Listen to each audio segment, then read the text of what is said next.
that's for sure. Never have to close the door. Been a long time, a year before, and I'm missing you so bad. Hi guys, welcome back to Exmo Lex. Today we're going to share your missionary stories, and as you can see, I'm joined by a former missionary. My husband Brendan is here to help out again. Say hi.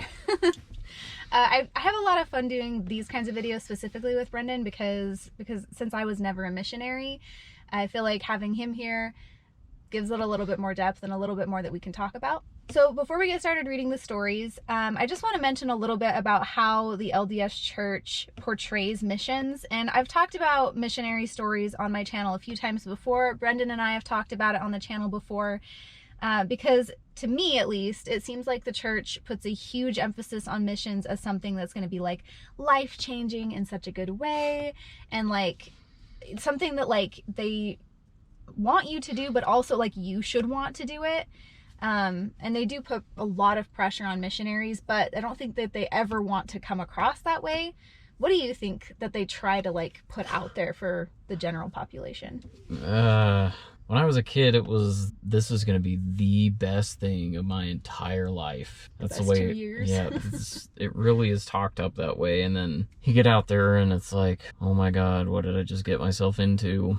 Yeah. Like I feel like, I mean, I guess this is coming from somebody that was a Mormon but never served a mission. Like, they have you sing like all these primary songs about it, like I hope they call me on a mission, and like called to serve, and all these things that make it seem like it's such a good, like beautiful, wonderful thing. And then in reality, a lot of people have a really hard time. There's a lot of mental health struggles. There's so much pressure to go and so much pressure to baptize people and convert pressure to people. stay out the whole time. Yeah, there's definitely going to be good experiences that people have and bad. But the church, as such a large corporation with so much money, puts a lot of emphasis into making it seem like a really good thing. And part of the reason I wanted to do this video is because I started getting comments on my videos saying that there was a preview for an LDS movie about missionaries that's been playing on my videos. And so I went and checked out the commercial for it, and to me, it looks kind of like how Meet the Mormons was, where they're like showing the stories of missionaries instead of just regular Mormon families. Pretty much. And trying to show like how beautiful it is and how the conversion process is so amazing. And so I saw that and was like, The brainwashing process. The brainwashing process. Yeah, I wanted to show kind of the other side of that, because the church can pour literally billions into this movie, and obviously they're advertising it all over the place. They're advertising it on my stuff. And so I was like, well, you know, this would be a good opportunity to talk about missionary work again, but from the perspective of people who had a hard time with it, and kind of show the side that the church doesn't want people to see. Yeah. All right, so let's jump right into talking about these stories. Thank you guys, by the way, so much for sending in the stories. I obviously can't read them all, but if I don't read yours, hold on to it, like save a draft of it for the next time we do this, because I'm sure we'll do it again. So for these stories, I have read them, but it was mostly like I looked through them really quickly to choose a few for the video. Brendan hasn't heard any of them, and I thought it'd be kind of fun for him to hear them for the first time as I'm reading them. So let's just get started. I feel like some of these are funny, some of them are horrifying. Yay. We'll try to mix it up a little bit so it's not all one or the other. But in general, these are negative experiences because once again, is a negative experience. Yeah. And by the way, all of these are anonymous, just in case the person that sent them in doesn't want their name out there. I didn't go on a mission, and all throughout my 20s, I was persona non grata in the church. I eventually only dated non-members because they're the only ones who would date a non-RM. The social consequences of not serving a mission are dire. I have to say that there was a guy I was dating when I was probably 18 that said that he wasn't going to serve a mission even though he was a member, and I broke up with him. That's really shallow. It was, and it was sad. And actually, he ended up serving a mission, and he told me it was because of that. I felt really bad, but too late. yeah. The person that sent this one in sent like a longer story, but for the sake of time, I'm just going to cut out like a single portion, and I hope they don't mind. I can definitely say that the competition between missions and between zones within our own mission was rampant. Everyone knew that certain zones were the highest baptizing zones, and there was pressure to be the highest baptizing mission in the Philippines. There was strong competition between zones, and I definitely got a sense that President played favorites with the zone leaders from from the highest baptizing zones. I also remember zone leaders incentivizing districts within their zones with rewards like buying them dinner on P-Day, etc., if they baptized the most members. Did you have that same thing? We definitely had a lot of competition, and I could tell that there were like favorites in the mission, and especially some of the leadership seemed really like, I don't know, they thought really highly of themselves because of this. And I didn't have any leadership positions on my mission at all. I trained, I think, once towards the end of my mission, and I didn't want attention. I didn't want a position of power. I didn't want leadership of any kind, and I really didn't give a flying about how many people I baptized or comparing that to anyone else. I just didn't care.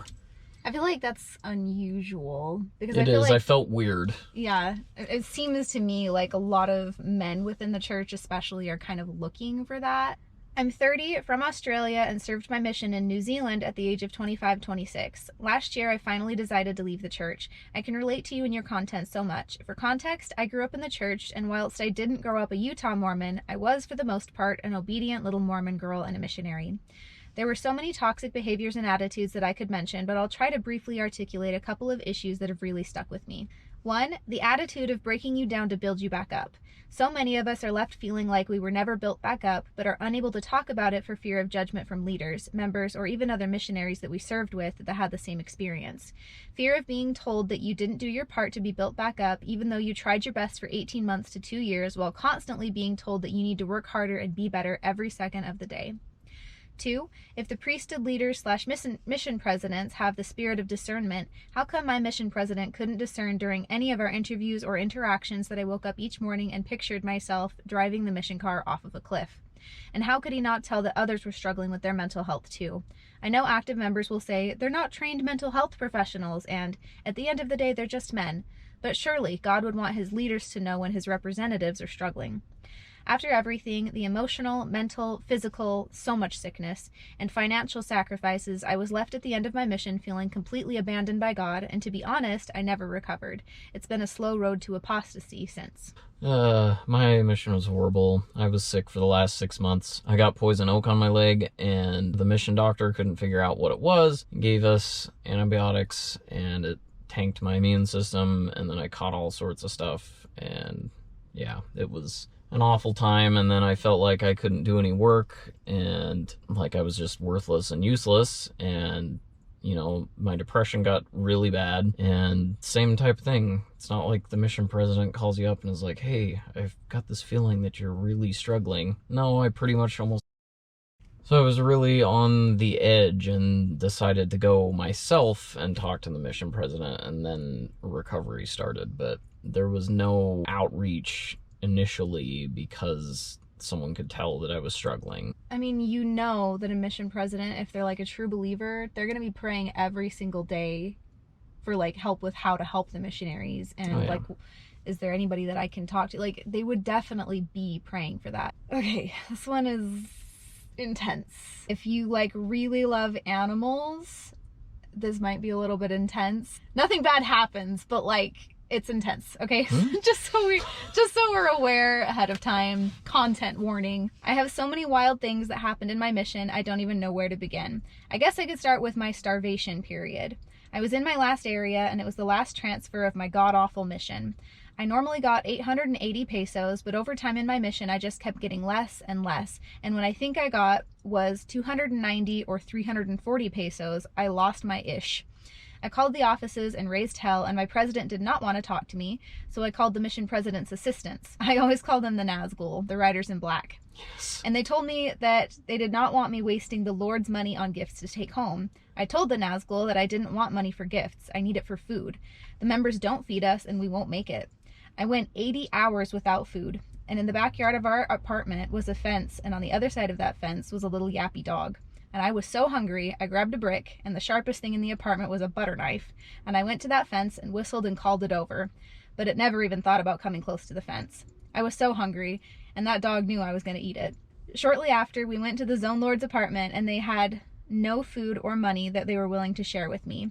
And at some point, past around 96 hours, I finally got some food at the offices. I had lost between 60 and 40 pounds in just 6 weeks, and I looked like a survivor. It was absolutely horrible. Please, if you were thinking about going on a mission, do not go. That is just insane. Yeah. 96 hours with no food. And probably already really hungry at that point because of how little they'd been getting. Yeah. And losing that much weight in 6 weeks. Like, it's almost unbelievable. It's just insane. I'd run away. I feel like they would just feel like there was nothing you could do at that point. You do feel like that. I felt like there was nothing I could do. I know that you talked about, like, having to buy, like, crappy food a lot of times. Oh, yeah. Because You were in the United States, so it's a little bit... They give you a certain amount per month, and it was like, at the beginning of the month, it's like, oh, this is a lot. And so we'd, like, blow it on a few things. Like, oh, let's go buy some new ties. Because that's, like, all you can really buy that you can actually wear. And then... after that, it'd be like the whole rest of the month would be like ramen and mac and cheese and dollar frozen pizzas and yeah. I've got one, not too crazy, but definitely shows the weird culture. I'm a missionary in Russia, and due to how travel works out, I have to spend 2 weeks with 2 other missionaries, affectionately called a threesome, but not gay, of course. Before I get transferred to a new city, one has been out for a while, the other is fresh out of the MTC. I know the city fairly well by this point, but the more senior missionary is, shall we say, a visionary man. He just loves getting revelations. One night, we're heading home. It's raining. We're sitting at a bus stop waiting for a bus. I'm soaked, but Elder Visionary has gotten a revelation that we need to take a specific bus route. Can't remember the number. Let's say 66. The problem is that bus 66 doesn't stop there. I know that. I've told Elder Visionary that, but he just berates me for my lack of faith, and we sit. Finally, I get fed up knowing that no amount of revelation will make the Russian bus routes change. I tell him that I am getting on the next bus that takes us home and that he can sit all alone if he wants, but then he will be breaking the rules of being out of sight of his companions. The bus that takes us home, let's call it Route 69, shows up and we board it. Elder Visionary sits and mopes in the back of the bus. Usually this guy is contacting everyone, but he is just pouting in the back. We get off the bus, and in the short walk from the bus stop to her apartment, he stops, sprints across the road, and stops some guy just trying to get home in the rain. Within a few minutes, he returns with a contact. He looks me in the face and says, "Isn't this amazing, Elder? Heavenly Father knew when your faith would run out, and we were in the right place and time to contact that man." I don't care. I'm just happy to get out of the rain. The miracle of missing the bus. The guy never returned our calls. Oh my god, I hate that so much. I had stuff happen like that. You get with certain companions that are just crazy go-getters. And I was always like, we'd start out, first day with a new companion, I'd be like, hey, is this guy like chill or is he one of those wackos? And then he'd like open his suitcase and I'd open my suitcase, like transfer, whatever, and be like, oh, okay, he's got apostate CDs. Awesome. Apostate CDs? Yeah. Like Metallica, what? Rush, anything. Dream Theater. The evilness. Yeah, it was great sometimes. And then there were other ones that I had one companion who was absolutely sure that if he continued to Bible bash with this one person we were probably talking to this person for 2 hours. I was trying to convince him we should leave because we could use that time on someone who seemed more open. And he was just absolutely convinced this person was going to cave. He since has left the church too. So hey, good for you, random missionary. Yes. I love that this person called the one that liked getting revelations Elder Visionary. It really reminds me of that movie, The Best 2 Years, where like they sit there like trying to hand out books of Mormon and stuff, and then the one missionary gets hungry and he's like, let's go to the store, and he's like, the Lord told you to, and he's like, yeah, okay, let's go to the store, and they like find a guy in there, and he's like, and then they do. Yeah, but he's like, the Lord knew like to tell you to go to the store. It's like a revelation and stuff, and the guy's like, I was just hungry. But that's how a lot of them act, where they get That like is- so yeah. like everything is a sign. This next one. Content warning, pubic hair. I served my mission from 2013 to 2015. So this is modern, by the way. Like, this is not a long time ago. We had a zone conference once where my mission president ends his remarks, sends the females to eat, and then says he wants to speak to the elders alone. Oh no. He then says it's come to his attention that some elders have been shaving their pubic hair. Yes, you heard that right. Oh, Our no. mission president pulled us aside to talk about shaving pubic hair. He tells us that we shouldn't be doing that, and that shaving pubic hair is rooted in and homosexuality. It was a very strange experience, but an example of the weird, twisted ways that missions control everything you do, even the way you choose to groom your pubic hair. Looking forward to the video. Missions suck. They do suck. Which, I'm really curious which mission this is, because this happened in my mission quite a bit. There was this plague where all the missionaries would just nair all the hair on their lower halves, including their legs. Me and my companion did it one time, and I never did it again because it hurt so bad. My hair is really thick, and it comes back and just... like, it comes back within a day, and it's sharp, and it catches on everything.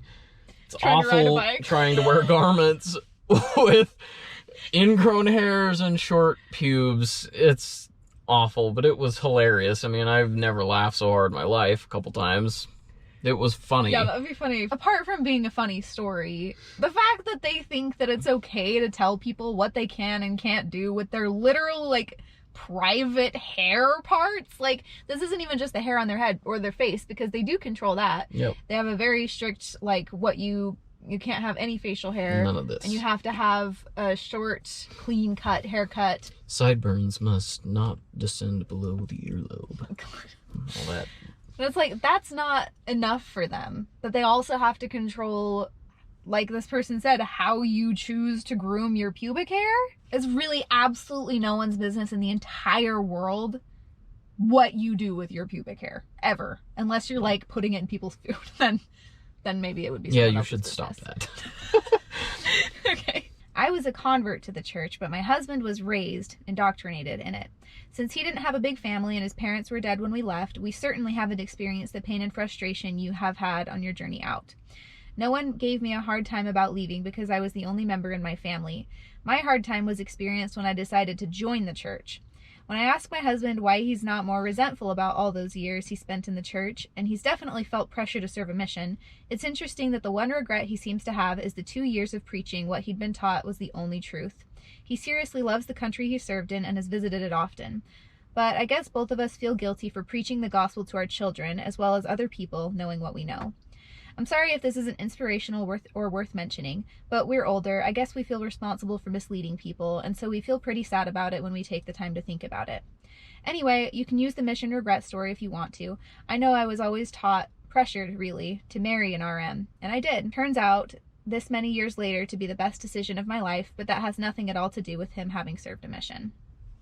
I actually really liked this, because I felt like, I mean, like I said, I didn't serve a mission, but I did, try to do the every member a missionary thing and try to give out books of Mormon and talk to non-members about the church and make it seem like really great and stuff. And looking back, I really hate that I was that way, and I really hope that I didn't influence people to join, and kind of doing this YouTube channel is my way to make up for that. But how do you feel about that? I hate it, and I try not to think about it, because every time it comes back, I'm like, wow, I can't believe that I, kind of ruined however many people's lives by baptizing them. Well, the hope is that it didn't, because, I mean, it's not like... Yeah, I mean, it might be not working have, for them, Yeah, it might be good for them, but in the long run, it's much more Well, it's not affordable true, so... to not join. And Right. Pressure to serve, LOL. Priesthood holders are literally commanded to serve as part of our inherent duty to God. Add that to the constant RM talks, regular mission stories from general authorities and ward and stake leaders, primary songs, and parental expectations. The implications of not going are massive and frankly traumatic. Yep. Mission stories. My mission president was a prominent businessman from northern Mexico. I served in southern Mexico from 2011 to 2013. The president refused to use mission funds to buy me and my companion beds when we opened new areas, twice, stating these funds are too sacred for that. So for 6 months, I literally slept on cardboard. For beds? This coming from a church with ungodly amounts of money. My mission was extremely unsafe. Once, the Mexican Marine Corps raided the local police station, killing several of them, putting the rest in prison, and took over the town. Complete martial law. They did this because the local cops were in bed with the cartel. This occurred a block from where we were staying. Another area was in a swamp, a part of the city where they had dumped sand and built on top. The homes would slowly sink as time went on. Everywhere there were half-submerged homes with new residences built on top. The cartel would... Okay, again, content warning... dead people. The cartel would throw the bodies of their victims into the swamp in front of where we lived. We got fevers regularly from sickness carried by mosquitoes and often ate contaminated food. When we called the mission for medicine or relief, we were told to, quote, drink Gatorade and fast more. What got us through was Mexico's universal health care. We went to the local doctors often, paid a few pesos, and got the care the church was unwilling to provide. Holy crap. Yeah. The church has billions of dollars that they could spend, helping with the health care or buying beds or putting them in better areas. The one true church can only spend that on malls. God, these funds are too sacred for beds for or our healing missionaries. you. It's bananas. We had one area we stayed in, we had somebody, it might have been right before I transferred there, somebody got shot a couple doors down. It was just... We had missionaries get mugged. It's not safe. My brother served in South Africa, and he and his companion were robbed at gunpoint. And, thank God nothing bad happened to them, apart from, the trauma that would have been, but nobody was hurt. Just some things stolen. But these kinds of things, missionaries shouldn't be... These are young kids, too. Yeah. It's like 18, 19-year-olds should not be in sketchy areas. How about Rusty preaching. Goes and does that? I don't know. Especially when, you, again, at the beginning of this, you feel so pressured to go. And then, say you get called to an area like that. And it's I didn't even feel like I had a choice. And here I am, completely unsafe, sick. And then when you get sick, you're told, well... fast, that's gonna help. Drink Gatorade. Gatorade. Have a Red Bull, suck it up. That was our last story. Do you have any thoughts? I'd like to bear my testimony that I know the church is not true. I know that Joseph Smith is not a prophet, and I'm about to tear up because it will help other people feel the same way that I do. So I hope that you guys took something from this, whether it was, if you're a person that has considered going on a mission, if you're a person who has been on one, or even if you're just somebody that is curious about it because the church is putting out so much pro-mission propaganda, it's not as beautiful and wonderful as they portray it, especially in this new movie they have coming out. At all. There's I have a handful of good moments from my mission, most of them not related to teaching people.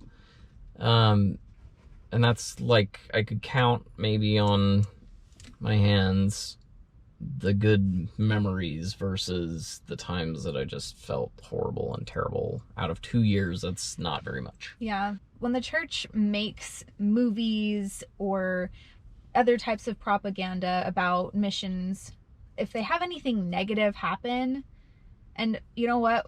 If maybe we'll end up watching the movie and I can review it. But here's what I can guarantee is probably going to happen. After some drinks. Yeah. But here's what I can guarantee is probably going to happen.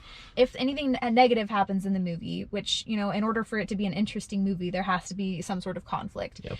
It's not going to be the church's fault. Yep. It's going to be the people they're trying to convert. Or there's going to be people that are mean to them in the street. Or, people that call them names. Or, they struggle with something personal that's wrong with them as a person, or the missionary feels like they're too sinful or they've messed up and done something wrong. There's not going to be anything about the church not giving them enough money to pay for their food. There's not going to be anything about the church not buying them beds. There's not going to be anything about living in a really dangerous area and the church not moving you away. There's not going to be anything that the church makes a mistake. It'll be totally whitewashed. Yeah, it's gonna, if there's any negativity, it will not be the church's fault. All right, so that's gonna be it for us today. Thank you guys so much for watching. Let me know what your thoughts are in the comments below. If you have any stories to share from your mission, please do so, because I know for me and for a lot of other people, going to the comments and reading through them and seeing those kinds of things is actually really helpful. So if you have a story to share, do it. Oh, and again, if you like the merch, I have a merch shop now. Brendan designed this. If you like blasphemous upside down Salt Lake City temples, it's kind of satanic and awesome. It's got like pentagrams and upside down crosses. Spiders. It says Exmo Lex, so if you want to support the channel but get something back for your support, this is an awesome option. Before we go, I have to remember to thank my patrons. You guys are amazing. Thank you so much for all of your support, and a special thank you to Anthony Guthrie at Keegar, Craig Call, Jake Nunyabis, Melissa Jane, and the Exmo Candle Company for supporting at the Demon tier on my Patreon. Don't forget to like, comment, subscribe, share, and we'll see you next time. Bye! Never revealing no secrets you're keeping. These promises strong as a spell. I'll never tell. Yeah, I like you, that's for sure. Never have to close the door.